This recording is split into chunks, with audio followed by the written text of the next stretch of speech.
welcome, Jonathan. Thank you for finding time to talk to each other. Finally, after a rehearsal. A few years ago we met before. Mm-hmm. You did some shows of Nutcracker without rehearsal time.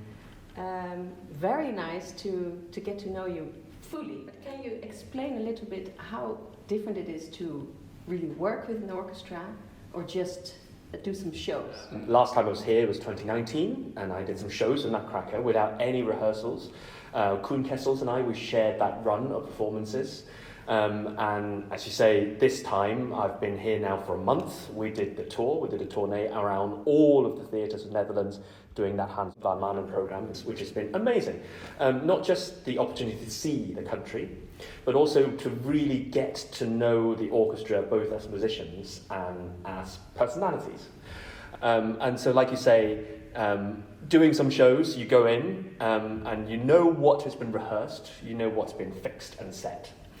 And so your job is to go in and be consistent as much as within that box is possible, because of course we still have to play for the ballet. So I can't come in and suddenly play really fast or really slow.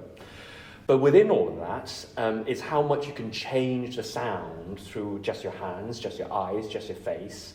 I think that as a conductor, when you go on and do a performance without any rehearsals, that's okay, so long as you're clean and clear and nothing bad goes wrong.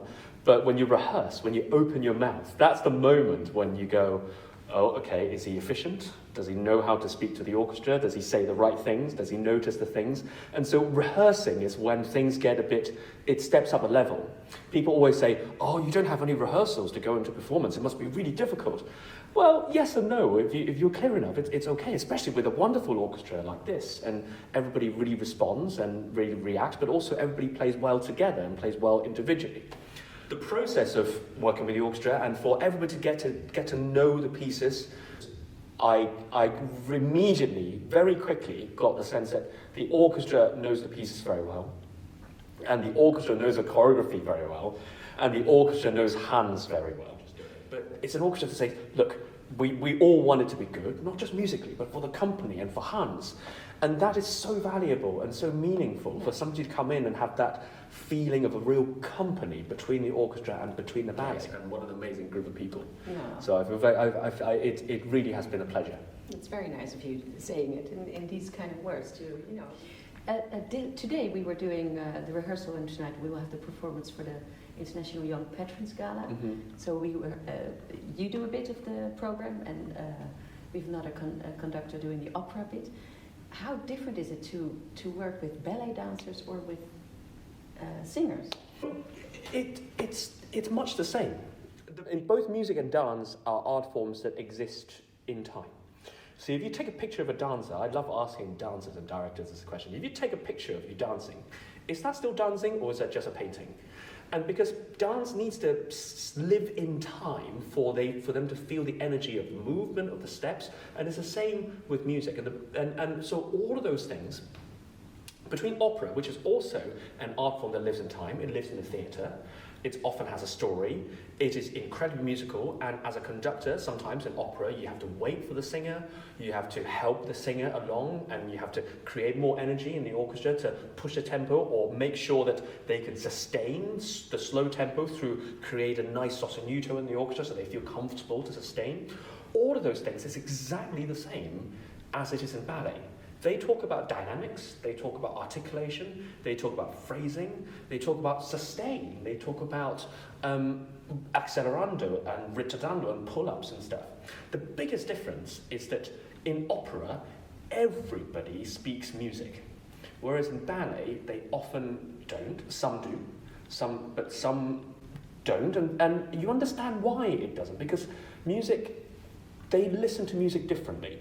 As a singer, you listen to music because you've had all that training in music college and conservatoires, and so you listen to music, you expect them to listen to music the same way as a musician would.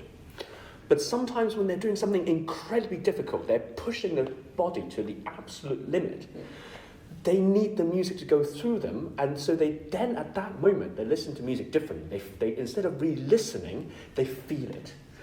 That is something that, as musicians and as conductors of the ballet, that we have to appreciate that dancers are different to singers in that sometimes they have that physicality where they just have to switch some things off in their minds and they just have to focus on the muscles. And so pulling that extra element in and taking into account the fact that everybody doesn't always all speak music as they do in opera, it then results in two art forms which are similar but have quite different approaches. But I think that is incredibly exciting because you can make dancers and choreographers and people who are not necessarily musicians really feel the music. Can you tell us a little bit about your background? I played the French horn. That was how I started. And then I wanted to be a conductor.